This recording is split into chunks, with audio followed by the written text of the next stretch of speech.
Yo, you see that? The gorilla. Yo, today is all about that. The gorilla. So let's get to it. Pousye, you watching the Pousye Show. Yo, yo!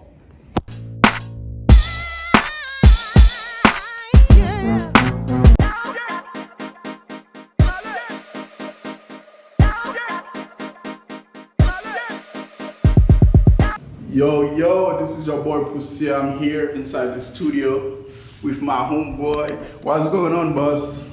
Nothing much. What's up, y'all? Welcome. Listen, we go way back, man. I remember when you was first starting designing, painting, but it's been a while. I think it's over like probably 2 years since I've been here. Yeah, since 2 years, yeah. Yo, I was shocked, man. The whole house become the studio, man. There's a lot of pieces of art we're going to talk about, man. So let's start with the modeling, man. Because I remember when you was doing that, man. That take a while, right? Yeah. So what is it though? What inspired you to do it? Well, the whole way, it's part of the roots, where we're from. We never give up back from where we're from. So we always want to keep that, representing. And the motherland is the motherland. It's the mother of everything. So you got to put it out there and let it radiate and let everybody understand that this is what it's all about. Yo, you heard that, right? So there's a lot to show you. So let's keep moving. Yo, we back with the one and only, the gorilla. MOAL. Yo, it's been a while, man. Yeah, man. I see. There's a lot of changes in the studio, man. What's going on? Well, always working, boss. Always working, always creating, trying to take it to the next level. Me personally, we've been way back. I know you very well. So for the one that looking at the Pousye Show that's really don't know you, how do you introduce yourself? Well, first of all, my name is Mzilikaze. Or people, but you have to slow down when you say that. What is it? Elijah Mzilikaze. From the islands. And Which one? Jamaica. Okay.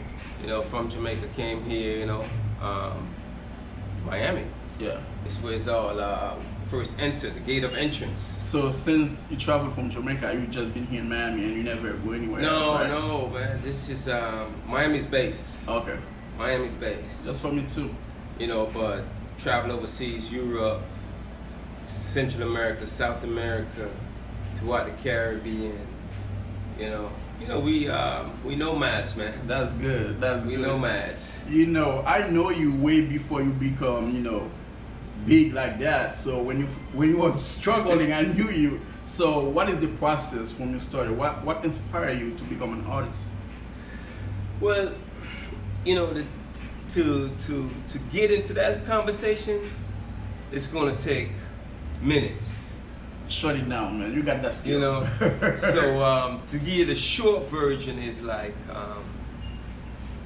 it's been in us. As an artist, I didn't just come to America and say I'm gonna be an artist.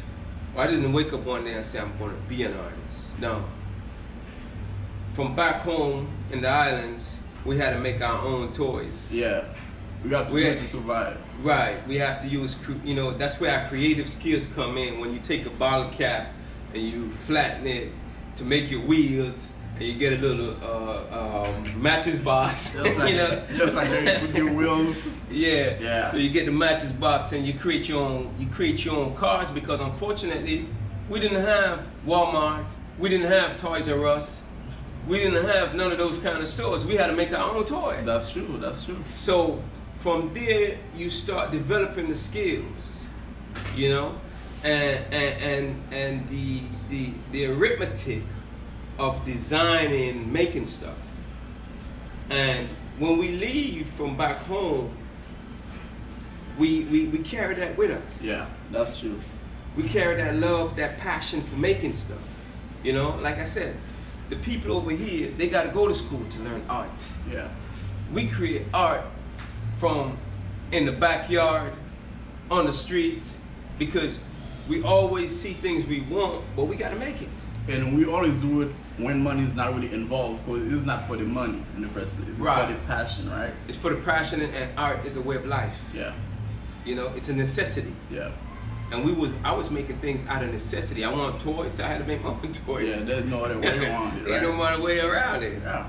You know, and those little skills, those, you know, the passion, it adds up. And as you leave and you come here and you see what art represents in a culture, in the United States culture, in the Western world, art is not only about using it for a process of living for you. It's a visual aesthetic. Yeah. You know, they take it to another level. So, me loving art and me creating, I just continue creating. I get sidetracked. You know how it is. You in the game. That's life. That's you get life. sidetracked and you go out there because you can't. You know, it takes time before you're really financially situated to live off of art. Exactly. So you go out there and you do a lot of little different things, and while you're doing these different things, You're still doing art. Art's still part of your everyday. and you're still harnessing skills. Like, you know, I was in the military, was an engineer. I had to learn how to build stuff and make stuff. And then as I look back in my life, those skills I carried on over into my creativity. You see? So you like I said before, you don't just be an artist. It's in you. Yeah. Yo, It's in you. I'm glad you're watching, and I hope you learned a lot from that. So we're going to take a break, and we will be right back. Yo, it's your girl Flo. This is the Pousye Cho. You already know what it is, man. Guada in the building. Free my Flo.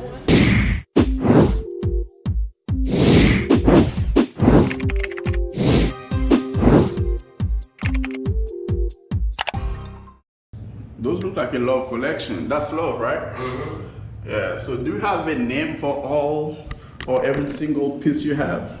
No, I don't. This is, you know, when you in that realm of creating and it's coming out, you just creating and you just putting it away because it's coming out. So what you gonna do? You know, you can't just like suppress it.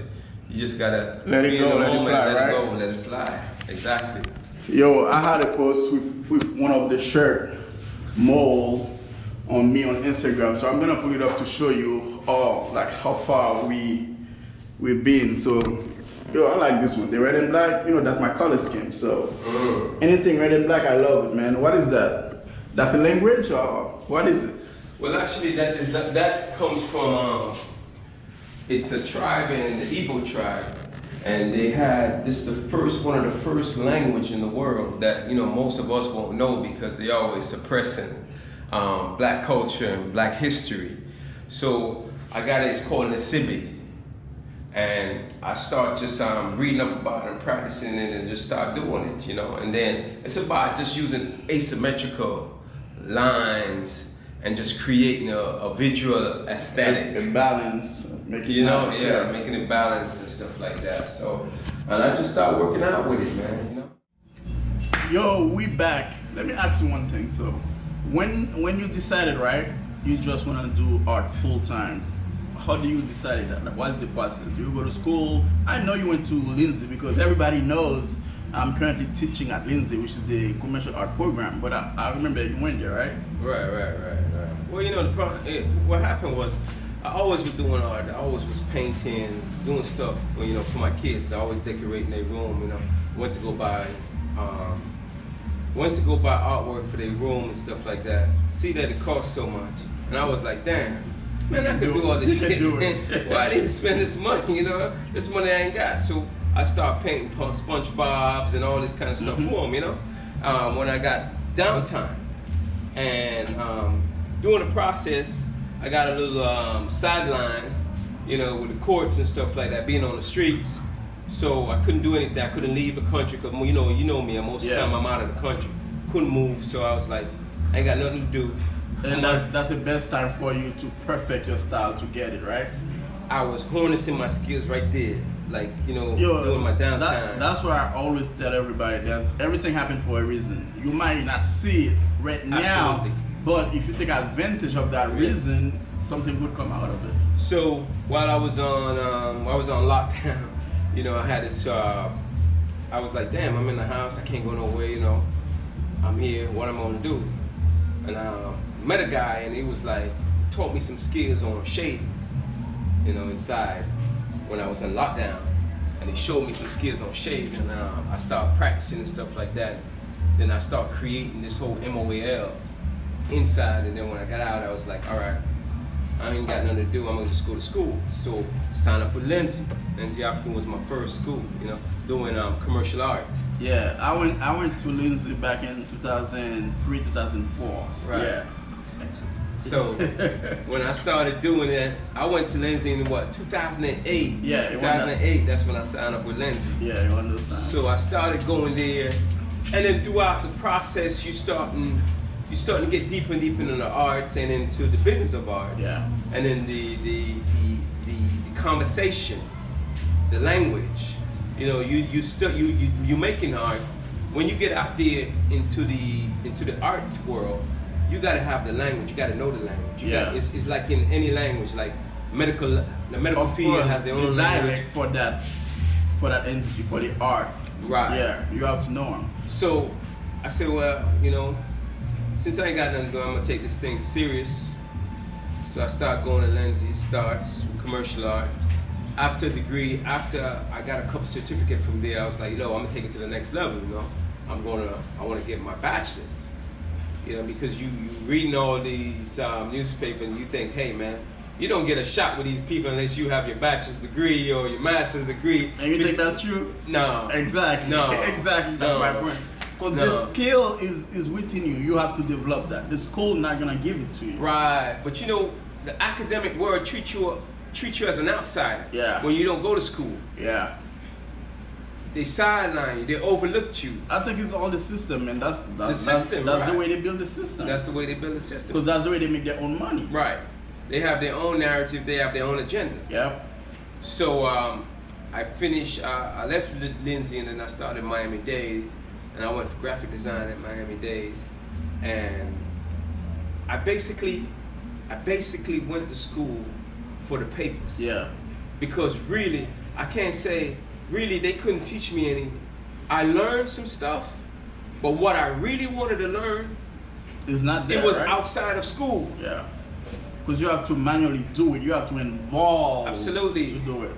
And I was learning everything that I did. They was teaching me everything that I didn't want to learn. Yeah. Or it wasn't benefiting me and my skills. You know. So when I would do my projects, get them out of the way. And then I will be back doing my stuff. Yeah. And for me, I'm blessed to have a studio. Yeah. Where it's my house, it's my property. That's a blessing, man. Wow. That I could work on. Yeah. You know, so I had that privilege. So I will keep this. This is the lab, man. This is where it all starts. And you mentioned the MOAL, the MOAL. I know what it is. Can you tell them exactly what is MOAL? Okay, so when I MOAL, MOAL, acronyms. I'm a Persian Gulf vet, fought in the first Persian Gulf. I was 19, went to war. You grew up Christian, Christian religion, thou shalt not kill, being honest, look out for your brother, be your brother's keeper and all this stuff. That's why they teach you, right? That's the basic theology of the Western civilization. So here I go, join the military, I'm 19, boom, shipped off the war. I'm going to kill people that I had no argument with. Yeah. I never had a fight with. They didn't do me anything. But that's the mission. So. But that's the mission. Yeah. Now, so going to a war zone and seeing the horrific and things that war brings and show, you question yourself. You question about society. So now you start thinking differently. You become the extraterrestrial of society, because you're not, what they're teaching you is for their agenda. But not yours. Not but mine. you have to do it. But I gotta do it. Exactly. So my mind started changing, and I was sitting down one day and I was like, damn, you know, mind of a lunatic. That's what people start calling you, because you're not thinking like society. No, you're a different animal. You're a different beast. Right. So now people say, oh, that one is a lunatic. It's mine, you know, he's crazy. When they tell you, walk in a straight line, but walk in a straight line to go to the cafeteria, where you cut through the grass. Yeah. Because you know it's a shortcut. Yeah. They saying, oh, you unruly. Yeah, they don't want You that. wild and unruly. They don't want that. They don't want that. They want to control you. So I came up with an acronym, Mind of a Lunatic. MOAL. MOAL. Here we go, you got it. So since I find out about that, I fell in love with that brand, with the MOAL brand. I rep the shirt, we print shirts, we do a lot of, especially the stickers. I remember the stickers, that was the first, kind of way we promote that brand back in the days, right? You still make stickers or you still make stickers, can't stop stickers. I gotta love the stickers. If you're living in Miami, especially Little Haiti area, you're going to see the gorilla sticker all over the place. That's guaranteed. Gas station, restaurant, anywhere, right? Right. Yeah. And the good thing about it is, it ain't me putting them up.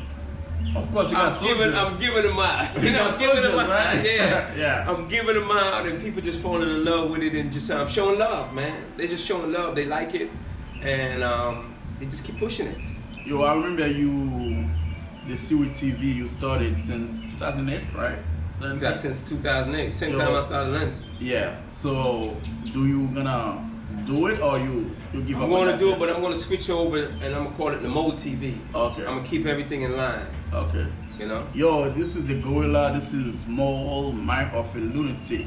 So it was a pleasure talking to you, man. So if my fan wanna follow you, what is the best way where they can get in touch with you? They could go on Instagram, MOAL Art on Instagram, MOAL Art on Facebook. Those are two things I got.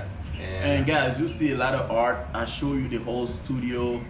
Yo, this do inspire me to keep working because you know me. Since I left Haiti, I used to do art since I was in Haiti. But you know, the US is a different agenda. They got different agenda. You have to do your 9 to 5. You have to support yourself, people. So I let art go a little bit. But seeing what he's doing right now, I think I'm gonna pick up art, man. Especially your style. You have a unique style. Why you keep that style? You never change it. Because when they see your art, they know it's you, though. See, and that's one thing that when I went to school, they try to change. They try to harness you into what they want you, how they want the style they want you to paint. You know, and I always rejected that because I wanted to be natural. I wanted to be free. I want to express myself naturally and free. So I wasn't about, and I'm not saying what they're teaching is wrong. Okay. I'm just saying what I wanted for me. Personally. Yeah, exactly. Okay. For me, I figured just being raw was the best thing for me. And you know, a lot of people say, oh, your sound is like Basquiat and things like that. And I listen to them, and I have to tell them, say, a lot of time I break it down to them like this. No, it's not. It's cultural. Yeah. It's the culture, and when I mean it's cultural, it's in its infinite stage where it's being natural. If you take 6 kids, you can take one from Russia, one from China, one from Africa, one from the US, one from Germany, one from South America. Children, before they went to school, and you get them all crayon.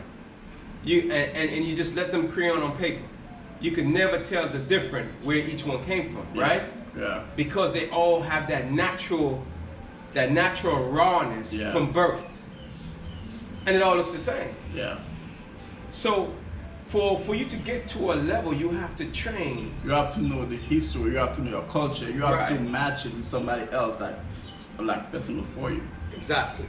So I just kept it raw, man, because that's the, you know, and you see a lot of my stuff. I can paint when I want. Yeah. I could be like, I could do surreal, realism. Because you're not stuck to one style, one medium, so you switch it. Like I like that. Well, you know, I got PTSD, man. I can't function, bro. I got PTSD, ADD. I got the whole alphabet. I think all artists got the same problem, man. We're sick. We are lunatic. Right. And you don't want to be conformed into one style. Like a lot of galleries, they want you to conform to one style because that's what they're selling and that's what you're known. They know you for. Yeah.